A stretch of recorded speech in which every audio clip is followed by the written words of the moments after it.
Balitaan, the Armed Forces of the Philippines tiniyak ang seguridad ng publiko ngayong araw ng pagdiriwang ng EDSA People Power Revolution.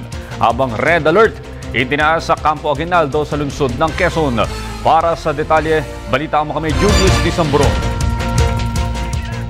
Sa pagdiriwang na ika-28 anibersaryo ng EDSA People Power Revolution, itinaas ng militar sa red alert ang buong Campo Aguinaldo sa lungsod ng Quezon. Inihayag ni Armed Forces of the Philippines Public Affairs Chief Lieutenant Colonel Ramon Zagala, naging epektibo ang alert status nitong nakaraang linggo alas 5 ng hapon, ika-23 ng Pebrero at tatagal hanggang ika-25 ng Pebrero. Pangunahing sa abala dito ay ang Headquarters Support Command, ang unit in charge sa pagbibigay seguridad sa kampo. There is no threat. What's important is we have the HSC on red alert status to prepare them for any security measures that are needed.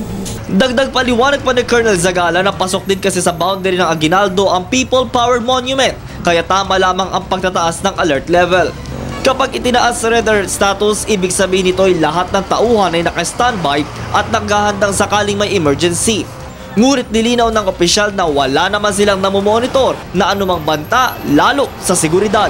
Red alert status was declared here at Camp Aguinaldo at the Headquarters Service Company level.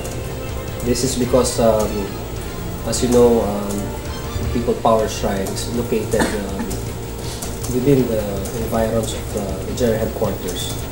The only unit of the AFP that will be alert is that of the HSC. Taon-taon na din aniya itong ginagawa sa tuwing selebrasyon ng People Power. Bukod sa mga sundalo at pulis, naka-standby din ang K9 units at Explosive Ordnance Division. Kahit sa lalawigan ng Cebu gagawin ang okasyon, lalo sa tradisyonal na salubungan na sumasalamin sa muling pagkakaisa ng sundalo at sibilyan hanggang sa maibalik ang demokrasya sa bansa, ayon sa opisyal, mas mainam na aniyang handa. Para sa Telebisyon ng Bayan, ako si Julius Desamboron.